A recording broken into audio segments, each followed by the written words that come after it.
Yang dikasih sekalian,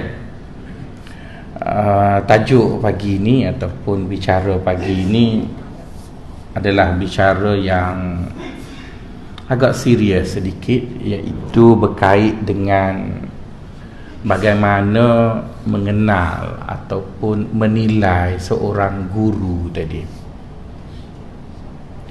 Sahabat-sahabat yang dikasih sekalian, beberapa tulisan yang ditulis oleh pakar-pakar psikologi mengatakan apabila kita sudah berusia ataupun tua, maka biasanya kita ini lebih cenderung untuk berfikir secara konservatif, iaitu kita sukar nak berubah.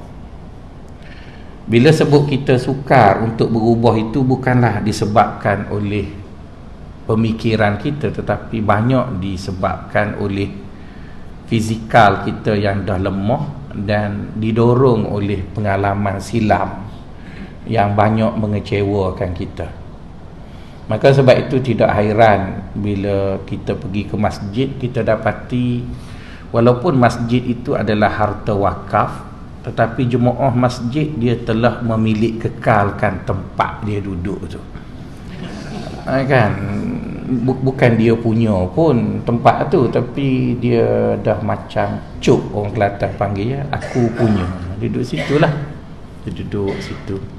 Jadi saya tak kenal tuan-tuan mengikut nama, tapi saya kenal tuan-tuan mengikut lokasi tuan-tuan duduk.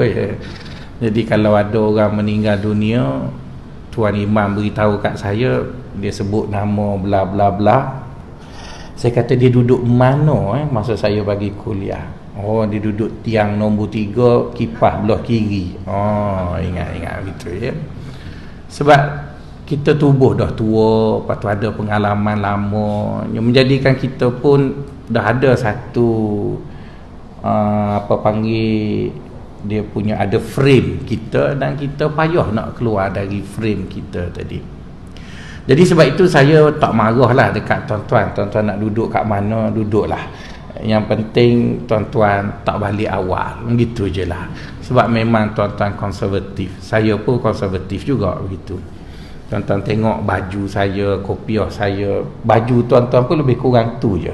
Saya tengok tak berubah-berubah. Jadi bila kita begitu ya tuan-tuan, kadang-kadang dalam sikap kita seperti itu, kita ditipu untuk kali yang kesekiannya. Jadi amat risaulah bagi orang pada usia kita ni ditipu, kerana penghujung penipuan itu kita masuk neraka. Tapi kalau kita ditipu pada awal usia, kita mungkin boleh betulkan, sebab kita ada masa, kita masih menimba pengalaman hidup dan sebagainya. Tapi kalau pada usia tua, bila kita sudah ditipu, maka kita akan berbangga dengan apa yang kita ada, dan kita akan mati begitu je lah. Tak boleh nak kata apa dah. Maka sebab itu kita tengok Bani Israel, oleh kerana sekian lama dah mereka duduk di bawah penipuan Fir'aun, dan mereka percaya apa yang Fir'aun buat, walaupun dalam waktu yang sama mereka tahu Fir'aun tu tak baik. Maka Allah SWT bawa mereka untuk bersihkan Bani Israel itu, dibawa pergi duduk di satu tempat yang betul-betul terpisah daripada Fir'aun, dan memperlihatkan kepada mereka bagaimana matinya Fir'aun. Tapi bila mereka sampai ke sana, mereka tak berubah juga. Mereka kekal dengan apa yang mereka ada, sebab mereka generasi tua dah.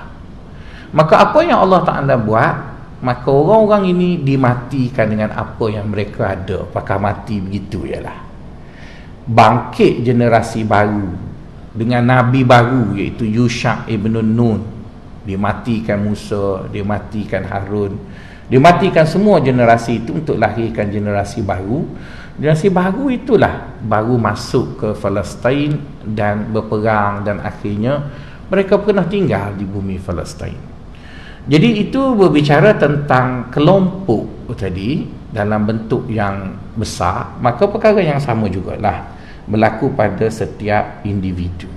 Jadi oleh kerana itu tuan-tuan dan puan-puan, orang sufi mengatakan dalam ilmu tasawuf ramai ustaz-ustaz jahat. yang berselindung dalam ajaran tasawuf.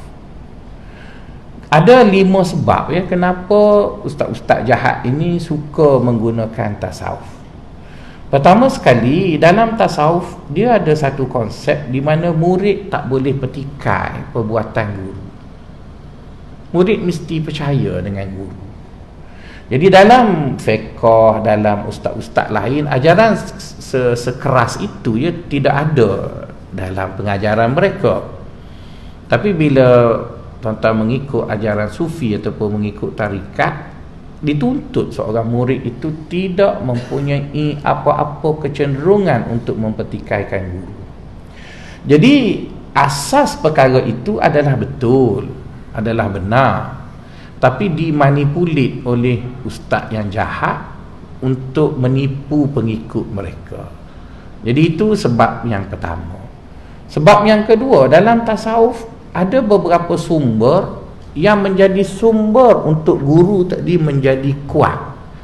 Antaranya penafsiran nas, di mana orang-orang sufi menerima penafsiran nas itu ada penafsiran zahir dan penafsiran batin. Jadi dalam pengajian ilmu lain tidak ada penafsiran zahir dan batin, tapi dalam sufi ada penafsiran zahir dan batin. Namun begitu, penafsiran itu tidak salah kerana ada kaedah tata cara yang betul, tapi kerana kejahilan murid, maka guru menggunakan peruntukan ataupun penerimaan orang sufi terhadap penafsiran zahir dan batin itu untuk memanipulit perkara tersebut demi mempergunakan murid-muridnya yang yang lurus bendul tadi. Itu nombor 2. Nombor 3, tuan-tuan, dalam ilmu tasawuf ada mimpi, yang mana mimpi itu amat digunakan oleh orang-orang sufi untuk menggambarkan sesuatu seperti mukasyafatnya dan sebagainya. Jadi tuan-tuan, 2-3 perkara yang ada dalam tasawuf tadi tidaklah menunjukkan tasawuf tu salah ya. Tasawuf tu tak salah pun. Tetapi guru yang jahat itu menggunakan ruang-ruang yang ada untuk mengambil kesempatan ke atas murid-murid mereka. Maka sebab itu tidak hairanlah kebanyakan ajaran sesat yang ada dalam Islam ini mereka datang melalui tasawuf. Maka ada sebahagian sarjana Islam mengambil mudah dengan mengatakan semua tasawuf itu sesat. Seperti Profesor Dr. Faisal Osman. Tapi bukan Faisal Abdul Hamid lah ya, Faisal Osman. Dia profesor di Fakulti Pengajian Islam Universiti Kebangsaan Malaysia Pencil lah, orang Kedah dia. Sebut sufi je mengarut belaka. Jadi saya tidak kata dia juga jahat, kerana mungkin dia melihat kajiannya terfokus kepada ajaran sesat. Jadi kerana ajaran sesat yang dikaji itu terlalu banyak, dia tak jumpa dah yang tak sesat, maka dia kata sesat belakalah. Jadi sekarang tuan-tuan, tak perlulah kita menyalahkan tasawuf, kerana tasawuf itu wujud sekian lama dalam budaya ataupun sistem keagamaan kita. Jadi persoalan sekarang bukan pada tasawuf, persoalan sekarang ialah mengenal pasti mana ustaz jahat. Itu je. Bukan kita bakar, kita tolak ilmu tasawuf tu, tapi kita kenal siapa jahat. Bila kita jumpa yang jahat, kita kata dia je lah. Jangan duduk buang tasawuf. Macam kerajaan sekarang lah, dia marah ke UMNO, habis orang Melayu digomo. Jadi saya sedih benar kerajaan sekarang. Awak balas dengan UMNO, kata UMNO je lah, hampir orang Melayu awak kutuk. Macamlah semua orang Melayu jahat, semua orang bukan Melayu baik. Janganlah macam tu. Yang jahat tu jahat lah, tak ada masalah lah, tangkaplah dia. Ini tak tangkap-tangkap juga, dia kata kita je. Jadi sikap yang macam tu tidak adil kepada semua orang. Yang adilnya ialah kita tahu dalam tasawuf itu ada orang-orang yang mengambil kesempatan, maka kita perlu mengenal pasti siapa orang tu. Jadi kita dah kenal pasti orang tu, kita dakwa, kita buang dia. Tapi yang baki lagi, di mana orang-orang yang baik itu, kenapa harus kita menohmah mereka seperti mana yang berlaku pada yang jahat tadilah. Jadi tuan-tuan, Untuk berbicara tentang seorang guru yang baik, maka oleh kerana perkara itu berkait dengan seorang manusia, dan manusia ini secara naturenya adalah pelakon terbaik. Tuan-tuan dan saya sendiri semua pandai berlakon.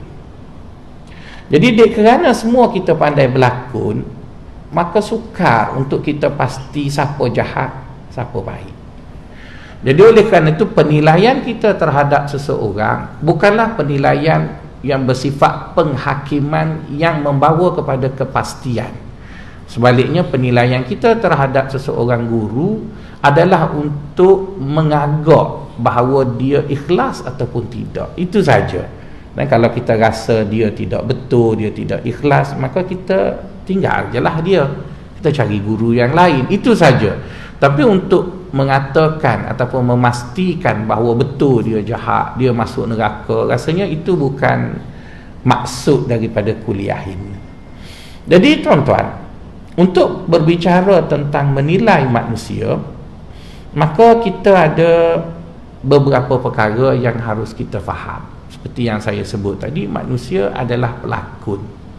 Dia boleh cover dia boleh melakonkan dia baik. Apatah lagi seorang ustaz itu orang yang belajar ilmu dan dia mengetahui di mana ruang-ruang yang boleh dimanipulit untuk menyatakan bahawa dia tadi tidak seperti yang disangka oleh orang.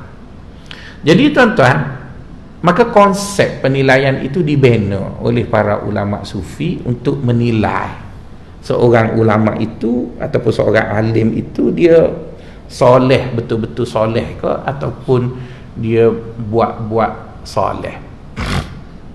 Jadi tuan-tuan, untuk membicarakan benda itu, saya dapati bahawa Tuan Syekh sendiri pun apabila menyebut tentang tanda seorang guru yang betul, dia tidak melonggokkan tanda-tanda itu pada satu tajuk khusus. Dia ecek, iaitu dia letak sana sini. Dan biasanya apabila dia menyebut tanda-tanda guru yang baik ataupun guru yang jahat itu, dia menyebut min alamat, di antara tanda, di antara tanda, di antara tanda. Jadi bila dia sebut di antara tanda, bermaksud banyak tanda. Jadi oleh kerana banyak tanda tadi, saya terpaksa kumpul semua dan bincangnya di bawah satu tajuk. Maka pastinya perbincangan itu akan mengacau sedikit urutan hikmah tadi. Urutannya akan terganggulah. Sebab dia sendiri tidak menyusun mengikut tema. Dia menyusun mengikut apa yang dia nak tulis sahaja. Jadi tuan-tuan, saya rasa untuk memudahkan kita faham, saya akan membincangkan dengan tuan-tuan secara konsepnya dahulu. Terbincangkan secara konsepnya dan saya beri beberapa contoh. Kemudian bakinya kita ikutlah perjalanan perbincangan kitab itu tadi.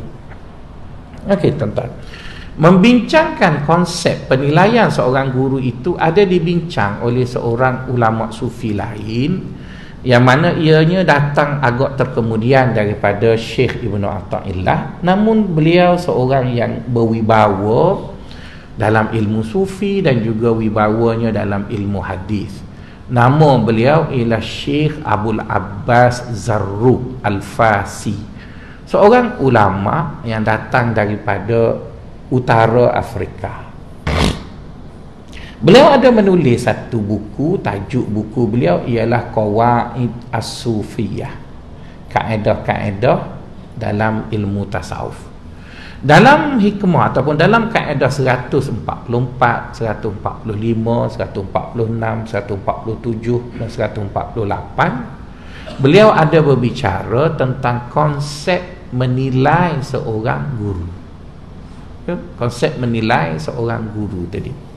Jadi tuan-tuan, apabila kita nak menilai seorang guru, kita dituntut supaya berhati-hati. Kenapa kita dituntut supaya berhati-hati? Disebabkan oleh 3 perkara. Pertama sekali, manusia tadi kita tak boleh nilai dia hanya lihat dia dalam satu masa yang pendek. Misalnya tuan-tuan belajar dengan saya, Pertemuan kita agak eksklusif sangat, iaitu sejam daripada pukul 6.20 hingga 7.40. Itu je lah. Dan saya berjumpa dengan tuan-tuan 2 kali sebulan untuk 10 bulan cuti pada Ramadan dan juga Syawal. Jadi 20 kali saya jumpa tuan-tuan dalam setahun. Itu tidak cukup untuk tuan-tuan kata saya baik atau saya jahat. Sebab saya boleh berlakon. Saya pakai serban. Sekarang pakai kopiah lah. Nanti mungkin tahun depan saya pakai serban pula. Saya pakai jubah pun. Saya tak kata saya sejahat itulah. Cuma kalau saya kata orang lain kan kena gam tu kan. Jadi maksudnya boleh berlakon, boleh buat. Dan tuan-tuan kenal saya dalam waktu yang singkat saja. Maka sebab itu untuk menilai orang, kita mesti berkawan dengan dia. Pergi rumah dia, ziarah, berkawan, makan-makan, musafir. Baru boleh kita kata dia memang baik ataupun memang jahat. Tapi kalau jumpa dalam bentuk 2 kali sebulan pagi-pagi ni, no comment lah. Gitu je lah. Dan kita pakai kaedah, selagi tak nampak jahat, baiklah tu. Gitu je lah. Jadi kita tak boleh komen orang tu baik ke jahat, melainkan kita berkawan dengan dia. Kita duduk dengan dia, kita makan dengan dia, kita musafir dengan dia. Tapi kalau tuan-tuan nilai juga, salahnya murid tu, bukan salahnya guru tu tadi. Sebab banyak perkara yang guru buat, kadang-kadang murid tak faham, kerana perbuatan itu tidak diperjelaskan. Seperti mana kita dengan ayah kita. Saya tak tahulah tuan-tuan rasa ayah tuan-tuan baik atau tidak masa tuan-tuan kecil dulu. Saya rasa orang paling celaka dalam hidup saya, ayah saya. Masa kecil dululah. Sebab tak boleh tengok TV, dia ada di rumah. Kan kita nak tengok TV, dia tak bagi tengok TV. Jadi tak baiklah dianya.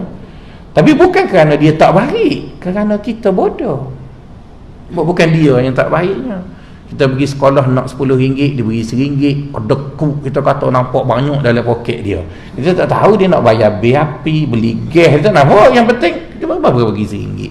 Jadi sebab itu tuan-tuan, tak adil apabila kita menilai seorang guru tadi, kerana kita belum berkawan lagi dengan dia. Hanya berjumpa beberapa kali, lepas tu kita pun tak baik dia tu. Kenapa tak baik? Sebab aku tak suka dia. Kenapa tak suka kat dia? Dia Kelantan, aku Kedah.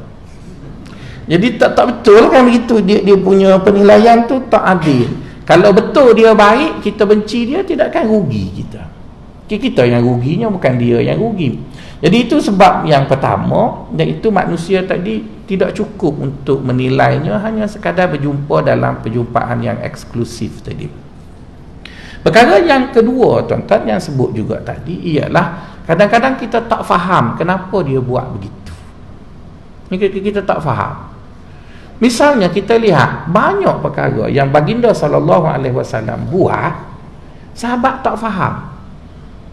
Dalam perjanjian Hudaibiyah, kalaulah tidak kerana Abu Bakar dan Umar tadi percaya Nabi baik, maka mereka tak boleh terima keputusan Nabi. Menghina diri kepada Quraisy dalam kerajaan, dalam keadaan Quraisy dah hampir kalah, Nabi sanggup mengalah lagi.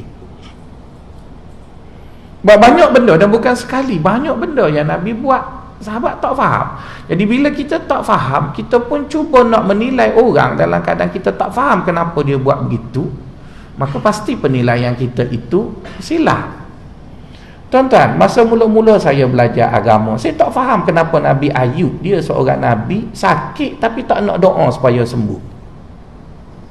Tak faham. Dia kan Nabi, bila dia minta doa kan Allah kabul. Kenapa dia sakit, lepas tu tak nak doa biar sembuh? Saya selalu duduk kata dalam hati, bodoh Ayub. Kita duduk berasa dia bodoh. Kenapa kita kata dia bodoh? Sebab kita berasa kita cerdik, padahal kan kita lagi bodoh pada dia. Kata bodoh Ayub, doa je lah, habis bini lari. Bodoh sungguh. Tapi bila kita lama dan dah sampai ke tahap dia, kita pula sakit. Kita tok guru tasawuf, lepas tu kita sakit. Lepas tu saya pun tak doa juga nak sembuh. Lepas tu masa tu baru kata, Allah, minta maaf lah Ayub, aku kata kamu bodoh lama dah. Sedangkan kamu tidak bodoh, aku yang bodohnya. Kenapa tak berdoa sembuh? adalah, kita pun faham lah kenapa. Tapi masa tu orang yang tak faham tu, dia tak faham lah. Dia kata, kenapa buat begitu? Kenapa buat begitu? Kenapa? Jadi oleh kerana itulah sahabat-sahabat, bila kita sebut kita ingin menilai seorang alim ataupun seorang guru, dan sikap itu tidaklah suatu yang salah, kerana kita perlu berhati-hati kerana ramai orang yang mengambil kesempatan dalam tasawuf tadi. Jadi ramai orang mengambil kesempatan dalam tasawuf. Apa salahnya kita berhati-hati? Kenapa? Kerana kita sudah berada di hujung usia. Malanglah kalau kita ditipu pada hujung usia sekarang dan kita mati dalam kita tertipu. Kalau muda-muda mungkin tua nanti boleh taubat, boleh sedar dan sebagainya. Jadi oleh kerana itu tuan-tuan, menilai seorang guru itu tidaklah suatu yang salah, cuma harus memahami konsep bagaimana penilaian itu harus berlaku. Jadi bila kita memahami konsepnya dan kita menilainya dalam keadaan yang teliti, berhati-hati, maka insya-Allah Allah akan tunjuk pada kita mana guru yang baik untuk kita. Seperkara ingin saya ingatkan pada tuan-tuan, dan saya pernah sebut beberapa kali, bila tuan-tuan mengenali seorang guru itu dan tuan-tuan rasa tidak serasi dengan dia, itu tidak menunjukkan dia tak betul, tuan-tuan betul. Ketidak ada keserasian, tidak ada keserasian antara murid dan guru, itu bukan alasan dia tak betul ataupun kita betul. Itu adalah hubungan biasa berdasarkan kepada hadis Nabi, al-arwahu junudun mujannadah, idza ta'arafat tahabbat wa idza tanakarat taba'adat. Jadi Allah, Nabi sebut begitu, jiwa manusia ini dia ada sense. Dia ada sense. Bila dia suka dengan orang tu, dia akan sukalah dengan orang tu. Tapi bila dia tak suka, tidak menggambarkan orang tu tak betul, kerana dia, orang Kelantan panggil tak boleh pergi. Tak boleh nak duduk dengan orang tu sebab tak tahu kenapa dia tak boleh. Misalnya tuan-tuan tanya saya ramailah kenal ustaz, tapi saya tak berkawan dengan dia orang. Jadi bila astagfirullahalazim, ustaz tak berkawan, iya. Jangan kata dia tak salah pun, tapi duduk tu ranya tak mari, dia duduk tu gesek tak masuk. Tak masuk frekuensi. Jadi tak masuk frekuensi, tak dia tak salah pun, saya pun tak salah, tapi frekuensi tak masuk. Tapi ada beberapa orang kita gitu gesek ada frekuensi masuk. Ayolah, itulah. Jadi tuan-tuan pun, bukan tuan-tuan dengar saya ceramah sebab saya pandai sangat, sebab masuk frekuensi agaknya pun. Itu je. Sebab saya tengok ada juga lepas-lepas malu kat saya, salah lah, ada hal ustaz, tak payah minta maaf pun, balik je lah. Dia tak masuk frekuensi nak kata pun, saya takkan nak marah. Sebab kita kelas dewasa ni tak boleh paksa-paksa orang. Kita mungkin kita suka semayang subuh sini, tapi suka dengar kuliah subuh Al-Falah. Start kereta, kita ada kereta, pelik apa. Bukan bermaksud orang yang tak dengar kuliah subuh di sini tak baik. Mungkin dia suka kat sana. Dan ustaz yang ada kat sana pun tidak berarti dia baik, saya tak baik. Baik belakang tuan-tuan. Cuma jemaah tu, crowd tu, dia masuk frekuensi kat situ. Dia ni masuk frekuensi dekat sini. Jadi frekuensi tadi ataupun serasi tadi tuan-tuan, tidak boleh dijadikan ukuran orang tu betul ke salah. Tak boleh. Tak boleh dijadikan ukuran begitu. Ada orang kata kalau orang ramai ikut ustaz tu betul lah. Habis orang pergi dengar konsert rock tu ramai lagi, betul tu. Jadi ramai sikit bukan ukuran. Masa mula-mula saya mengajar di universiti tu, saya suka sangat anak murid ramai. Minta bergaduh dengan jawatan kuasa nak mengajar anak murid ramai. Jadi mengajar anak murid ramai ialah mengajar buah subjek teras lah. Nak murid 800 orang. Lama kelamaan baru faham, rugi mengajar subjek teras, letih makin paper, gaji serupa. Jadi bila dah senior sikit, tak nak dah mengajar teras, kau budak muda ya, ambil kamu lah. Aku ngajar dah dulu letih mati paper sebulan balah dengan bini. Nak berhabis 800 paper tu tak dibayar tu sakit jiwanya. Sekarang ngajar subjek elektif. Makin orang tak nak ambil makin mudah. Kalau ngajar 3 orang, alhamdulillah. Gaji serupa je. Ini apa ya? Jadi hak baru ngajar kemaruk mikrofon tu ngajar subjek terang. Aku lama ni ngajar elektif je lah. Jadi elektif ni kelas ikut kita nak buat pukul berapa. Kadang-kadang nak murid saya 5 orang. Saya nak ceramah Johor, saya kata naik van belakang, mari ikut saya. Seorang driver kita duduk tengah ngajar dalam kelas tu, dalam van tu je lah. Jadi nak kata tak ajar-ajar. Driver percuma, orang muda-muda kemaruk steering lagi, pergi Johor tak payah bayar. Berarti makan nasi mamak je, betul kan? Tapi cuba ngajar subjek teras. Tak nak bawa 800 orang. Jadi bermaksud yang mengajar teras tu betul, tak ada masalah pun. Yang mengajar elektif pun betul juga, tak ada masalah apa pun yang mengajar elektif. Cuma dah jadi trend orang senior mengajar elektif sebab dia kepakaran. Tak ada je khurafat itu. Saja buat sebab senior ni masa nak gaji besar mengajar sikit. Gitu je lah. Hak muda ni kena ragging sikit, masuk pukul 8 balik pukul 6. Hak senior masuk pukul 11 balik pukul 3. Siapa pejabat jam dah habis, sebelum jam balik dah. Gaji mahal pada hak junior. Nanti aku pencet mu pula seniornya, mu buat lekat junior baru pula. Itu biasa je tuan-tuan. Kat tuan-tuan gelak tu sebab tuan-tuan pun biasa buat gitu. Jadi bermaksud tak ada salah apa pun. Jadi sebab itu tak boleh kita kata ramai sikit murid itu betul atau salah. Jadi ramai sikit tidak dijadikan ukuran. Jadi oleh kerana itu tuan-tuan, ada konsep yang jelas untuk mengukur seorang ustaz tadi betul ke salah. Jadi bila konsep itu telah diterapkan dalam pengukuran tadi, maka pengukuran itu dilihat tuntas, adil, saksama. Maka barulah kita boleh percaya seseorang itu betul ke dia baik ataupun tidak. Tuan-tuan dan puan-puan, sahabat-sahabat yang dikasihi sekalian, teras ataupun asas pengukuran orang itu Allah Ta'ala sebut inna akramakum indallahi atqakum. Itu dah terasnya kan. Sesungguhnya orang yang paling mulia di kalangan kamu ialah orang yang paling takwa. Jadi apa makna takwa dalam konsep pengukuran? Bukan takwa dengan makna istilahinya, bukan. Tapi takwa pada pembinaan konsep pengukuran, kenapa dia sebut takwa dan apa dimaksudkan dari takwa? Jadi perkataan takwa di situ bermaksud variabel yang menjadi pengukuran itu mestilah variabel yang boleh dicapai oleh semua orang. Jika pemboleh ubah yang menjadi kayu ukur kepada seseorang itu ialah pemboleh ubah yang tak boleh dicapai oleh orang tertentu dan kita jadikan dia sebagai pemboleh ubah untuk mengukur orang, maka kita zalim dalam pengukuran itu. Misalnya kita tengok ramai di kalangan kita mengatakan bahawa jika guru tadi ada benda pelik, boleh buat benda pelik, maka guru tu betul. Tok guru hamba hebat. Gapo hebat dia, maya Mekah Zuhur, asal maya di Jawa, gitulah lebih kurang.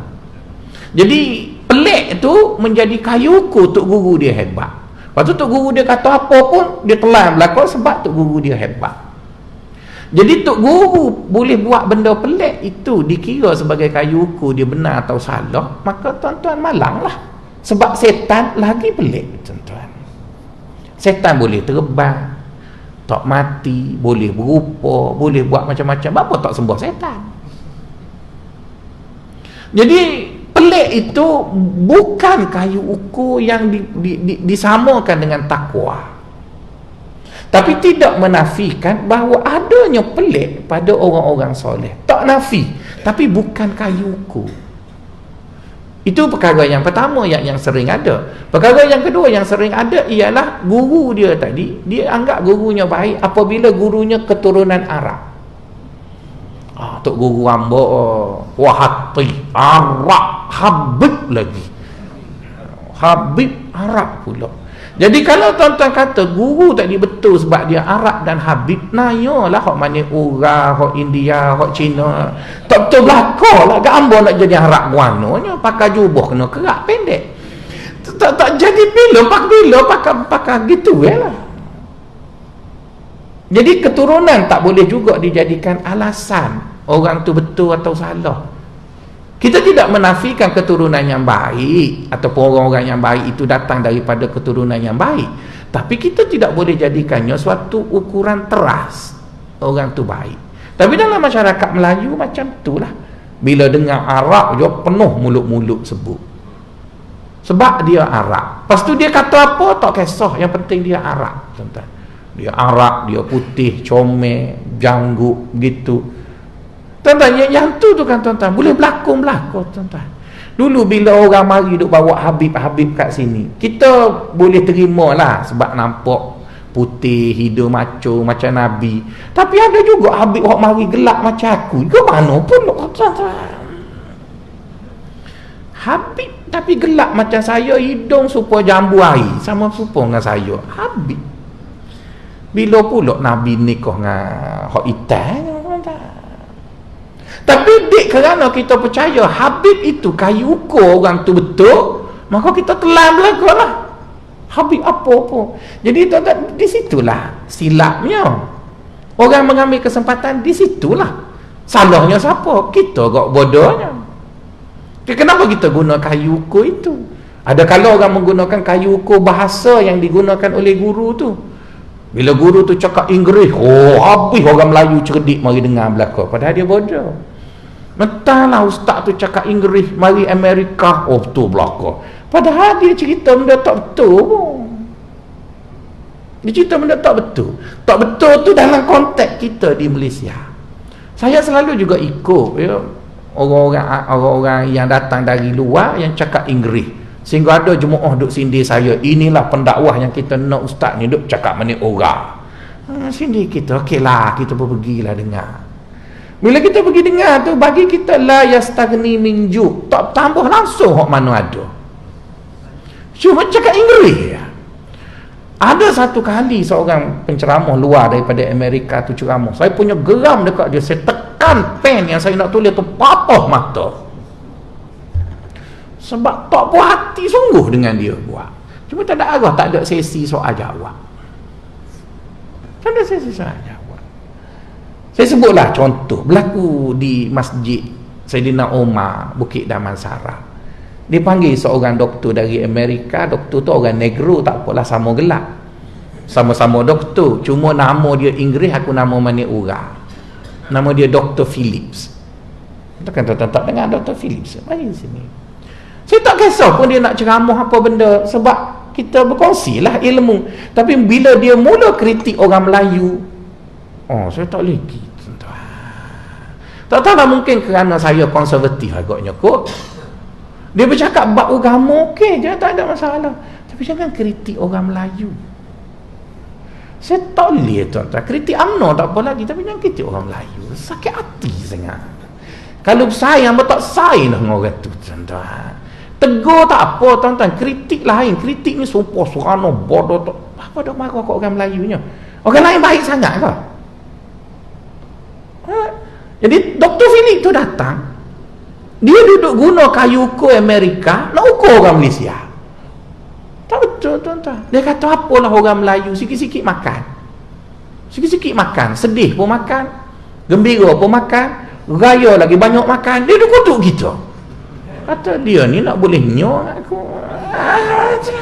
Yang saya geramnya, dia kutuk kita makan banyak, lepas pada sepah dia ceramah, dia makan juga.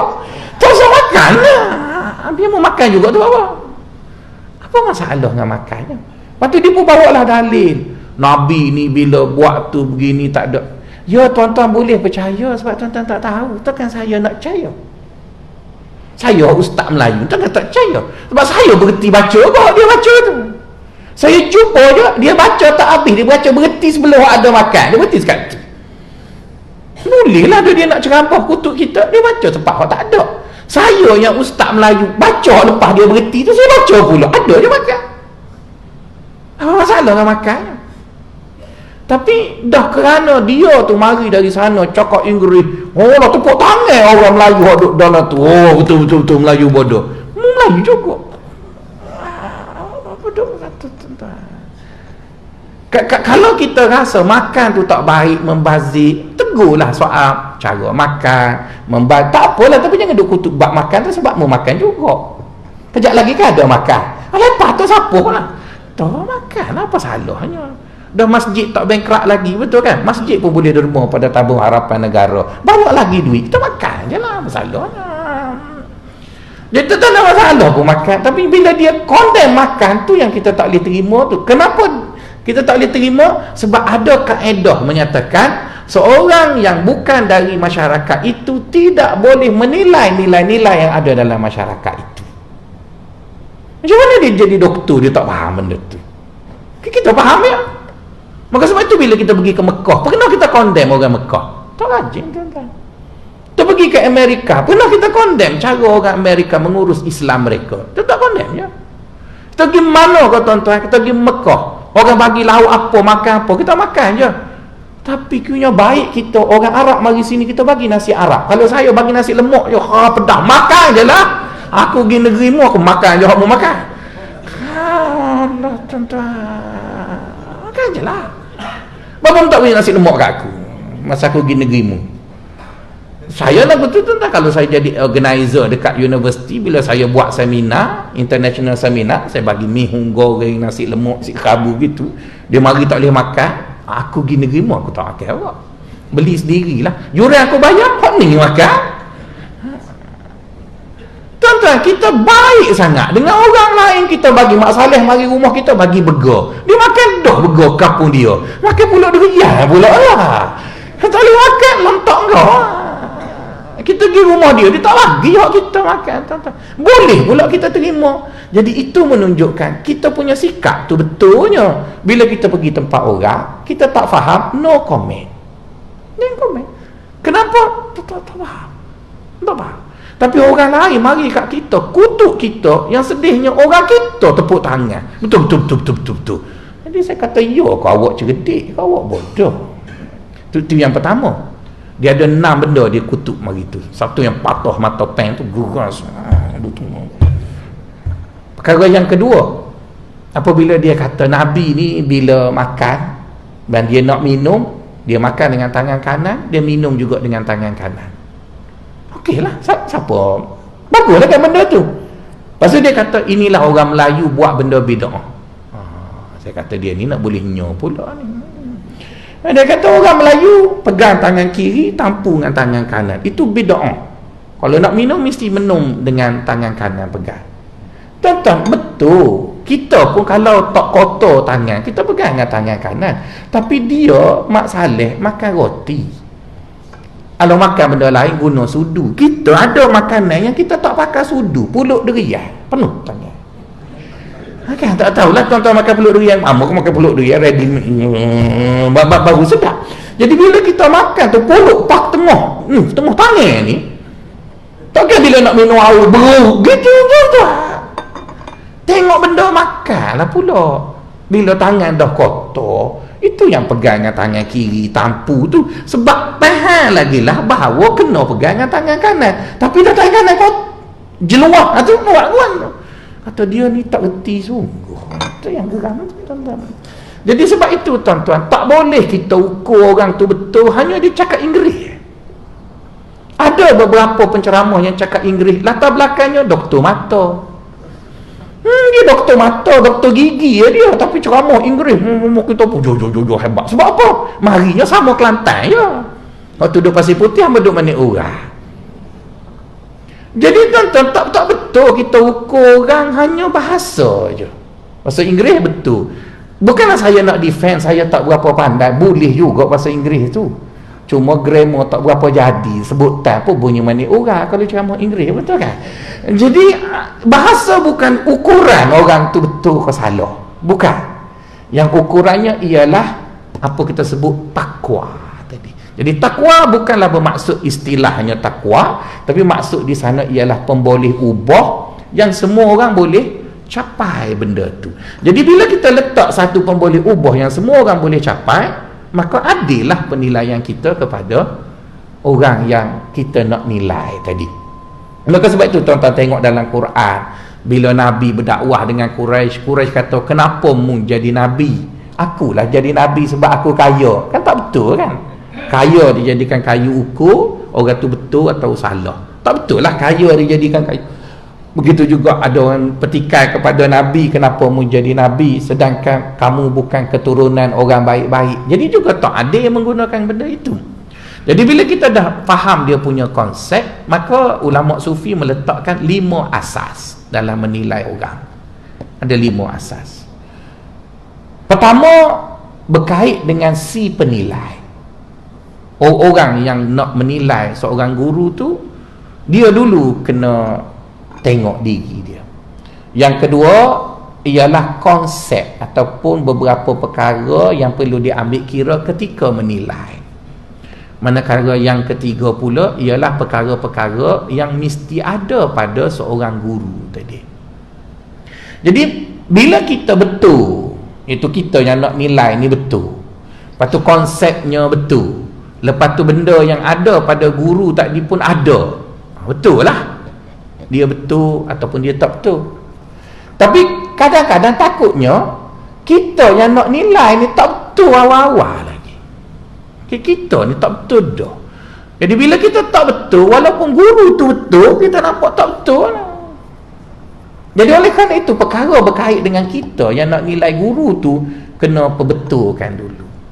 Okey, apa berkait dengan kita ni tuan-tuan? Sebelum saya sebut apa benda yang berkait dengan kita, sebutlah apa yang berlaku pada saya.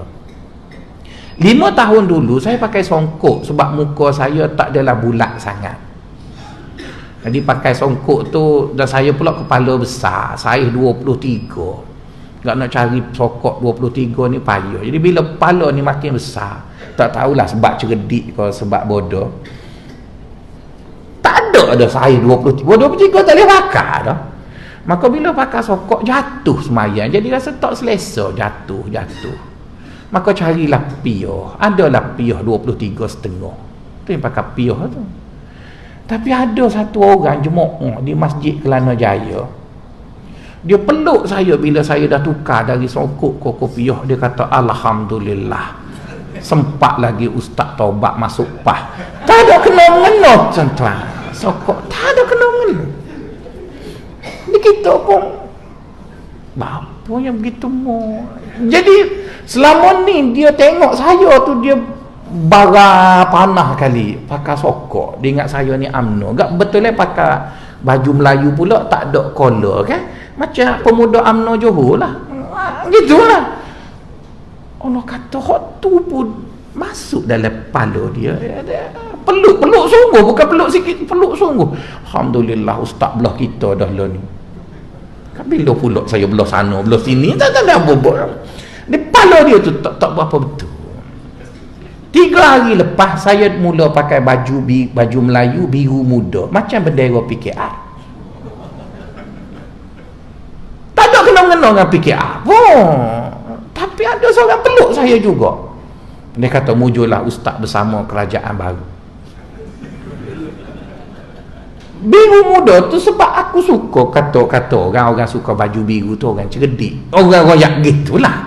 Lepas tu pula bila biru muda kena dengan kulit hitam ni, piyah putih, nampaklah cerah sikit. Itu je pertimbangan. Tak ada kena-mengena dengan fikir apa kata, tak ada kena-mengena.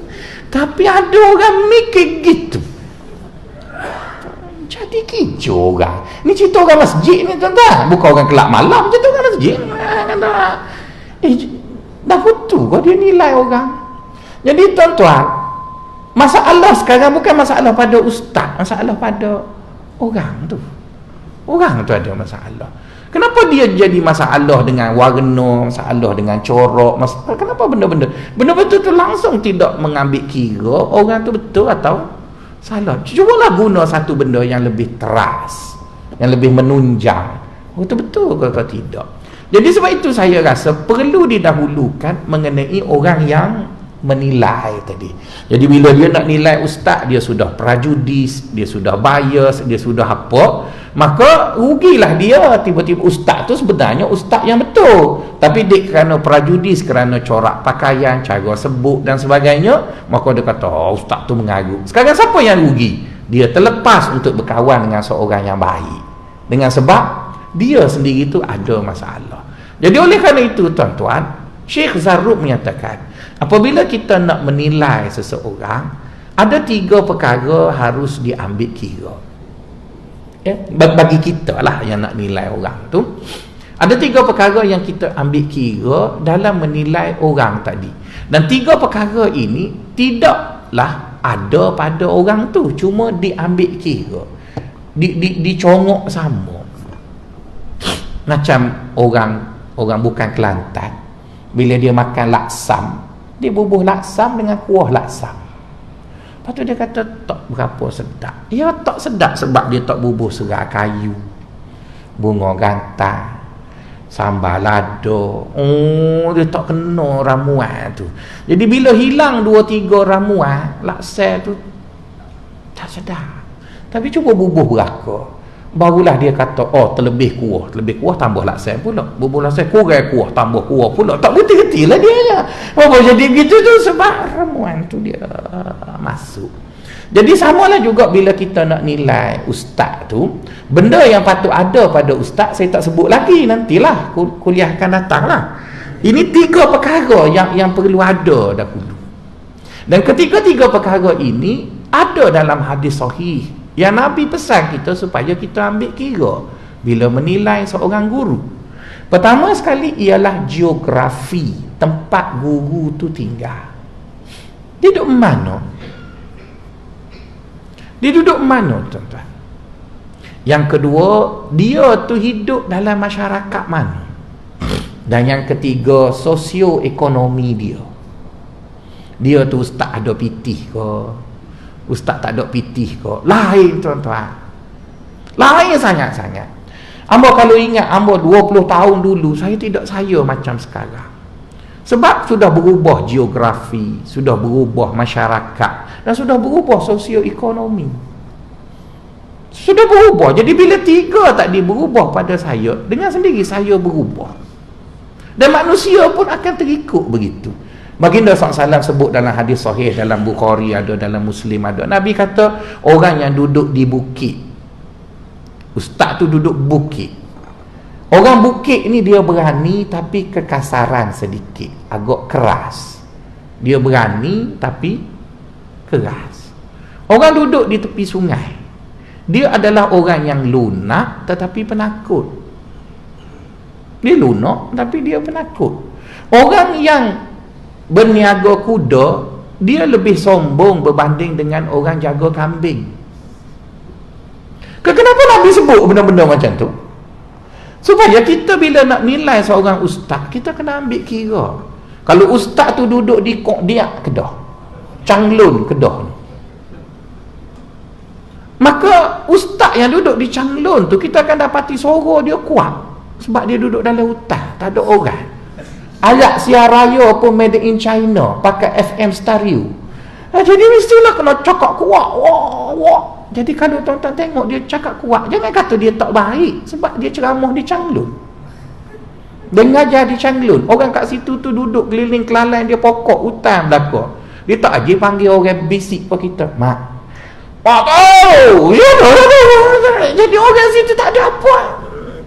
Jadi bila tuan-tuan tengok Ustaz Zamihan macam tu, jangan duk kata apa ke dia, sebab dia gua Musa. Dia situ ada tu, ada lagi gua Musa, kena kata apa dia. Dia berani lah sebab dia duduk bukit kan tu. Tapi ustaz-ustaz duduk bandar ni penakut. Tu yang cakap sopan tu sebenarnya cover line je lah. Jangan pakai ukuran yang sama. Orang duduk sana lain, orang duduk sini lain. Azhar Idrus, dia mari ngajar di mana, dia Telipuh, di Dungu, ulu-ulu tu, belah sana tu. Jadi dia cakap macam tu, kapung dia comel. Dah orang kapung dia tak ada masalah pun. Apa masalah dia cakap macam tu? Dia ukur dengan orang kapung dia tu. Jangan duk ukur orang USJ. Orang USJ cari ustaz USJ lah. Jangan cari dia tu. Jadi bila kita dengar dia, apa tu kita kata tak betul Azhar Indra, cakap-cakap sikit gelak. Tak gelak-gelak apa semua tu, orang kapur dia okey je. Awak tak ada masalah, tak payah pergi dengar. Apa dia kata ke dia? Kenapa nak kata kat dia tak betul? Kita tuan-tuan, kalau tuan-tuan tengok kat sini, saya tak tahu tuan-tuan kerja apa, tapi ada orang dia kerja, dia jarang bergaul dengan orang. Maka sebab tu bila pencing dia cari dinding, tepi-tepi, macam hakim pencing, betul kan? Hakim pencing tu janganlah kita dengar hakim pencing buah banyak, sebab dia dah 25 tahun tak gelak duduk. Dia gitu membentuk diri dia, jadi dia duduk dengan orang. Lepas tu kalau dia borak dengan orang pun dia nak menang, sebab hakim kan dia menang semua, dia yang bagi tukur kan. Jadi kita pun boring buah dengan hakim. Allah, dia semua betul. Lama tu orang tinggal dia tu. Saya kenal beberapa orang hakim pencing mari masjid, perangai serupa tuan-tuan. Duduk dengan dia tu kena ya belakang dia cakap, baru dia belanja. Tapi saya tak kata hakim tu tak baik, sebab kerja dia membentuk watak dia gitu. Kerja dia tu kesian ke dia, kita kesian sangat ke dia. Yang untungnya hakim ni ialah bini dia, sebab tak risau kahwin seorang lagi, sebab tak ada orang dia duduk dua tu semua. Jadi bermaksud tak boleh tuan-tuan nilai hakim dengan seorang pah, dengan kerani. Dua-dua duduk masjid, tuan-tuan kata tak betul tu datuk tu, kok ni betul tak. Hakim nilai lah dalam kerangka hakim tu lah, dia betul lah kan gitu. Yang ni pun betul juga tuan-tuan. Jadi sebab itu bila kita nak nilai orang, kena tengok dia tu mari mana tuan-tuan. Dan kebanyakan ustaz-ustaz yang ada di Kuala Lumpur ni mari kapung belaka, mari kapung. Patut tuan-tuan nak banding dengan DAP hak beranak sini dah, tak adil lah. Dia mikir dia tu tuan-tuan. Kadang-kadang ustaz-ustaz ni pergi Mesti Melaya, kita nak tiung cara dia mikir tu, lepas kita. Dia dah jam cakap sembuh apa panggil D24, nak buka kepala tu dulu. Dia mari kapur nak marah ustaz, tak betul, malu keluar CJ Mesti Melaya cakap Islam pun tak apa betul. Jadi macam mana? Jadi sebab itu kena ambil kira dia tu asal mana, ngaji mana. Betul selalu saya sebut sebelum kita puji ustaz ni, kena tahu dia ngaji mana, asal mana, siapa tu guru dia. Dia tak boleh sekadar tengok dia comel. Tuan-tuan, ambo pun pandai juga kalau tuan-tuan nak comel baru betul, ambo akan minta tu email ni bubuh spotlight bawah sikit, biar betul-betul bawah dagu ambo. Jadi bila ambo nak ceramah, ambo tekan butang tu, nampak tuan-tuan pun tengok, wah, bercahaya wajah Ustaz Faisal, padahal lampu duduk bawah tu macam apa. Tapi kita tak kira benda tu, sebab benda tu bukan asas benda tadi. Dan itulah kadang-kadang dibuat oleh ulama Syiah tu, dia nak suruh pengikut-pengikut dia kagum dengan dia bahawa dia bercahaya, dia bubuh lampu dalam robot banyak sikit, dia duduk dalam robot tu kan. Jadi nak sebutnya tuan-tuan, kita mesti benda yang disebut oleh Nabi tu begitu, ambil kira latar belakang dia. Yang kedua ialah ambil kira norma-norma masyarakat dia. Jadi ada orang dia duduk dalam masyarakat itu, di mana dalam masyarakat itu betul dah dia buat, dalam masyarakat itu tak ada masalah pun. Misalnya Ibnu Khaldun apabila bercakap tentang sosiologi manusia, kata Ibnu Khaldun, orang di benua Afrika ialah orang yang tak suka benda yang kompleks. Dia payah nak faham, sebab dia panas. Lepas tu puak orang Afrika ni, dia suka bergedik. Tahu bergedik? Jadi sebab itu bila tuan-tuan pergi ikut tarikat sufi di Afrika, semua berzikir menari belaka. Kenapa mereka menari? Sebab jenis mereka bergedik. Jadi bila mereka bergedik tu, dah zikir tak guguk sana. Jadi tuan-tuan pun tanya tok guru di Saudi. Orang Saudi tak suka bergedik. Lepas tu dia nak kata tak betul sebab bergedik. Tak ada masalahnya. Kapal dia tu bergedik bukan benda tak baik tuan-tuan. Kapal dia. Tapi yang masalah kita pergi ngaji kat sana, wak balik bergedik sini. Sini ada masalah. Sebab sini orang tak bergedik tuan-tuan. Kita bergedik sana. Jadi sebab itu tuan-tuan pergi ke Afrika, tarikat apa? Tijaniyah, kau apa benda Malikiyah, kau semua bila zikir terus lopak. Bila yang jadi salah ni? Bukan dulu salah, lama dah dia berjoget ni. Last ni lik ni lah, bila ada YouTube ada apa, kita yang duduk kat sini nilai orang kat sana menggunakan norma kita. Tak betul. Macam Philip tu tak betul. Saya tak kata Philip tu sesat. Dia duduk di Amerika, dia pakailah kerangka fikir dia tu. Apa masalahnya? Tapi jangan bawa kerangka fikir awak mari kampung saya. Sebab awak rasa awak doktor, saya doktor juga. Awak rasa awak cerdik, saya cerdik juga. Saya tak kata bukan awak jangan kata saya. Habis orang kampung saya ni bodoh apa? Kerti jugalah. Kita pun ada nilai, ada faham, ada norma. Jadi kalau norma dalam masyarakat itu menerima benda tu dan tak bercanggah pun dengan agama, jangan dibawa orang lain nak mari ukur. Jangan dibawa. Kononnya bawa orang lain itu lebih wibawa kampung dia. Kampung kita, orang kita lah tuan-tuan. Ambo dulu mula-mula menikah dengan bini ambo. Bini ambo tu ustazah. Balah dengan dia mengenai budaya Jawa. Balah dengan budaya Jawa. Sebabnya Jawa tu bukan Kelantan bukan Jawa je.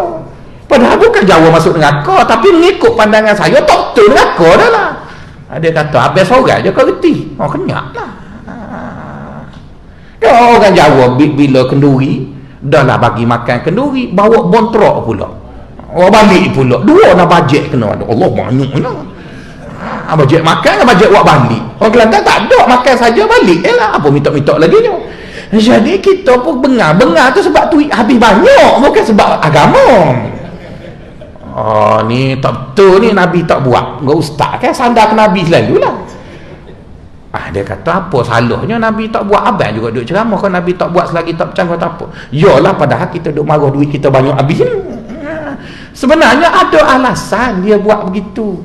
Biasanya diberi kepada orang-orang yang pergi merewang. Dia tak sempat masak kat rumah. Jadi orang yang merewang tu bila balik berilah bawa makanan sikit sebab suaminya nak makan juga. Nanti marah ke suami, batang merewang aku lapar. Ada je juga, tapi kita tak faham. Kita kata tak betul. Kenapa tak betul? Saya pakai kayu ukur Kelantan. Ukur orang Jawa. Seolah-olah ustaz di kalangan orang Jawa tu tak ada ustaz. Tak ada orang cerdik agama. Bodoh belaka. Orang Kelantan yang betul. Tak betul lah gitu. Tak betul lah gitu. Orang Jawa ada baraan. Kita kata mana ada barang bid'ah Nabi tak buat, padahal kita malah nak ikut pergi rumah pergi. Jadi nak cover malah tu bubuh atas Nabi lah, halal selalulah. Padahal bukan sebab Jawa tak betul, awak tu. Adik saya kahwin dengan orang Melaka, sampai kat rumah tu kena bayar tun. Saya kita mana ketahu kita beri 20 riyal seorang, banyak habis duit aku. Lepas tu marah dia kata siapa suruh beri 20 riyal, orang suruh beri RM1 ya. RM1 je. Jadi habislah kita kat RM900 tu kena 20 tu yang marah tu.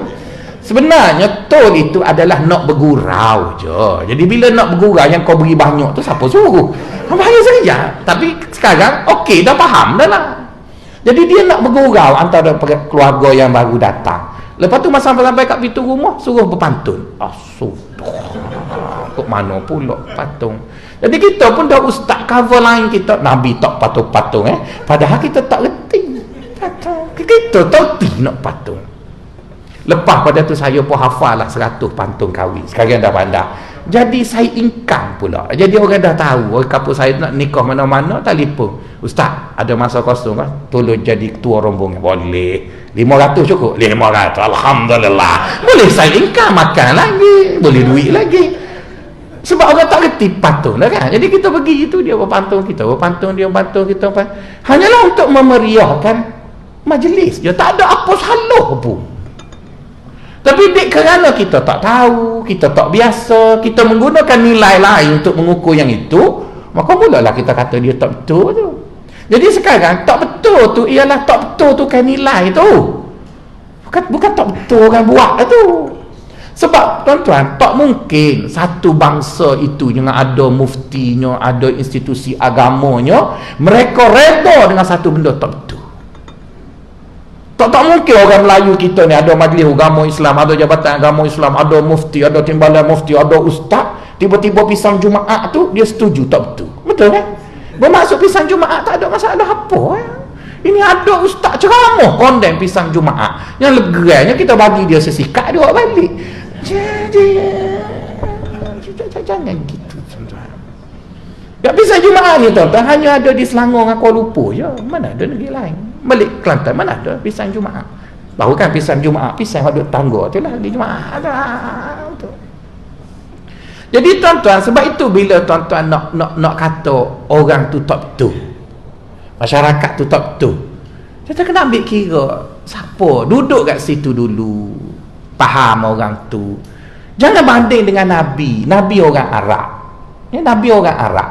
Bila Nabi orang Arab, Nabi sendiri pun apabila dia berdakwah, dia tahu mana yang sudah diterima oleh masyarakat itu dan tidak perlu diubah, dia terima je lah. Dan Nabi tak pernah. Bila Nabi Muhammad sampai di Madinah, orang Madinah mempunyai budaya hidup yang berbeza sangat dengan budaya hidup orang Mekah. Nabi tak condemn pun budaya hidup orang Madinah. Sebab apa? Sebab apa yang orang Madinah itu buat dan mereka menjadi norma hidup mereka, kerana lama dah mereka buat benda tu dan dia sesuai dengan iklim, suasana, geografinya begitu. Misalnya orang Mekah, bila suami suruh isteri, terus isteri buat tanpa kata tunggulah. Isteri-isteri di Mekah tak berani nak kata kat suami tunggulah. Sebab apa? Bukan sebab isteri di Mekah tu taat sangat. Sebab di Mekah kebanyakan orang peniaga. Jadi bila peniaga, semua harta dimiliki oleh suami. Isteri tu bergantung hidup dengan suami. Jadi kalau kau buat payah-payah sangat, aku cerai. Jadi isteri kena dengar lah. Lepas tu pula di Mekah, bila mereka peniaga, mereka ada hamba. Jadi kerja-kerja rumah dibuat oleh hamba. Isteri hanya melayan suami. Jadi betul lah buat tanpa kata tunggu tu, sebab suasananya gitu. Bila orang Islam berpindah ke Madinah, orang Madinah mereka tidak berniaga, mereka petani. Bila mereka bertani, pergi kerja, sama-sama pergi kerja, isteri pergi, suami pun pergi. Dan harta tidak dimiliki mutlak oleh suami, dimiliki bersama di antara suami dan isteri. Suami bergantung pada isteri, isteri bergantung pada suami. Sama-sama letih. Jadi bila balik rumah, suami kata nak air, bini berani kata nantilah dulu. Kau letih juga, kau kena basuh baju lagi, kau kena buat benda ni lagi. Maka Umar terkejut, dia kata ya Rasulullah, kenapa bini kita berani lawan kita? Umar kata, dulu masa kita duduk Mekah dulu, bini kita tak berani nak kata nanti dulu abang mah. Tak jawab begitu, ngokok pergi je mah abang mah nak berapa. Terus pergi selalu. Mari duduk Madinah ni, pandai kata nantilah dulu. Sebabnya bila duduk di Madinah mereka miskin, tak ada hamba. Siapa nak urus rumah? Yang kedua, kau pergi kerja, aku kerja juga. Jadi tuan-tuan, Nabi tak komen pun budaya tu. Kenapa Nabi tak komen? Sebab situasi sudah berbeza. Jadi tak betul lah kita bila kita nak nilai orang Madinah, kita pergi ambil hadis Mekah. Jadi bila kita pergi ambil hadis Mekah, komen orang Madinah, tak hadis Nabi pun tak buat gitu. Jadi tak betul lah tuan-tuan pakai kayu ukur Kelantan nak pergi ukur Jawa Sungai Nibu ataupun Jawa Kuala Selangor. Tak boleh. Dia ada ustaz dia duduk situ, ustaz dia ada, tok guru dia ada orang alim yang duduk kat situ yang membela budaya di situ dan sesuai dengan budaya tu. Mu nak nikah dengan anak tina aku, mu kena jadi aku lah, duduk situ jadi Jawa jugalah. Jadi akhirnya saya pun Jawa jugalah, terima gitu. Dan nak anak dia sangat, betul kan? Tapi bila anak dia balik Kelantan, anak dia tu lebih Kelantan dari saya nak pula. Okey. Barulah kita tak mudah nak kata orang tak betul. Yang ni tak betul, yang ni tak betul. Sebab apa kita tak mudah nak kata? Sebab kita menggunakan kayu ukur yang sesuai dengan orang itu. Lepas tu sekarang tuan-tuan kan suka travel hujung-hujung tahun. Tuan-tuan pergi ke mana-mana, tuan-tuan tengoklah satu fenomena yang mengkagumkan tuan-tuan mengenai Islam di negeri tertentu. Tuan-tuan kau upload dekat Facebook. Inilah Islam di bla bla bla bla. Kalaulah negaraku begini, alangkah baiknya. Tuan-tuan kutuk tu negara tuan-tuan. Tuan-tuan kagum sebab tuan-tuan lalu je. Tuan-tuan lalu singgah sekejap. Cuba tuan-tuan duduk situ. Duduk situ. Tuan-tuan kata nak balik Masjid Al-Mu'min bagus lagi. Sungguh tuan-tuan, saya duduk luar negara supaya tuan-tuan juga Saya ngaji Mesir 4 tahun, duduk Mekah 2 tahun, duduk di India, duduk sana. Apa saya balik sini juga? Sekali imbas betul ada mereka tu baik, tapi bila dah duduk tu tak gitu, tak seperti yang dicakap tu. Tak seperti yang dicakap. Betul kadang-kadang dibawa pengerusi masjid pergi ke Singapura. Kononnya nak melihat pengurusan masjid di Singapura. Ya boleh buatlah sebab orangnya orang Singapura. Cuba mari sini buat macam Singapura. Pengerusi itu akan diberi undi tak percaya, pakai berhenti tuan-tuan. Kenapa? Sebab duduk sini orang sini lah. Antara nak kekal lama pengerusi, pastikan setiap lepas majlis ada makan. Hai, itu kan orang tuan-tuan nak buat macam mana? Nak marah, tak boleh marah tuan-tuan. Kita marah pun dia lagu tu dah. Jadi apa yang perlu kita buat? Kita merubah apa yang mereka buat itu agar tidak bercanggah dengan teras agama. Okey je lah. Jadi bila tak bercanggah dengan teras agama tu, kita terima pakai begitu. Dia sebab itu tuan-tuan, saya tak respect sangat ustaz-ustaz luar kerutuk orang Melayu. Seolah-olah ustaz luar tu terlupa bahawa orang Melayu pun ada ustaz. Orang Melayu ada ustaz. Kalau ustaz luar tu mengaji sampai PhD, orang Melayu pun mengaji juga. Begitu juga ustaz-ustaz yang baru masuk Islam. Ustaz India masuk Islam, ustaz Cina masuk Islam. Dia kutuk orang Melayu tu seolah-olah dia seorang je betul. Macamlah kita ni pula mu'alaf. Jangan tuan-tuan, jangan kutuk. Bagi pandangan okey. Pada pandangan saya okey lah, tapi jangan kata sebab budaya itu dia tidak terbina sehari, 2 hari, 3 hari, dan dia tidak dinilai oleh seorang, dia dinilai oleh ramai orang yang duduk kat sini. Takkan tuan-tuan semua tak baik? Tuan-tuan semua baik, tuan-tuan ada nilai agama, tuan-tuan ada rasa hidup beragama, tapi dalam citra orang Melayu lah, dalam citra rasa orang Melayu. Jadi kalau ada siapa-siapa nak duduk dalam masyarakat Melayu, jangan condemn, marilah duduk bersama, tak ada marah pun, tapi janganlah nak jadi tuan pula. Marilah duduk sekali. Sebab kami orang Melayu bila duduk dengan orang lain, kami tak pernah nak jadi tuan. Kita duduk je. Tuan-tuan, kita tengok orang Melayu ramai duduk di Australia. Pernah tak orang Melayu nak jadi Perdana Menteri? Tak ada. Orang Cina je nak jadi Perdana Menteri tu. Orang Melayu duduk situ. Orang Melayu lama dah duduk di England. Tak ada apa semua nak jadi tu. Sebab apa? Sebab kita mengamal satu sikap. Bila kita duduk tempat orang, kita terima je lah yang orang tu buat. Jadi kita harap orang lain datang kat kita pun buatlah benda yang sama, terimalah. Sebab kami bukannya bangsa sangat, bukan tolol sangat. Kami juga boleh berfikir, kami boleh begitu. Jadi tak semesti baik pada kamu itu baik pada kami. Tak tahulah tuan-tuan, kalau tuan-tuan pergi ke Jepun pun, orang Jepun sebelum makan nasi dia kata tak makan, walaupun dia makan benda lain banyak.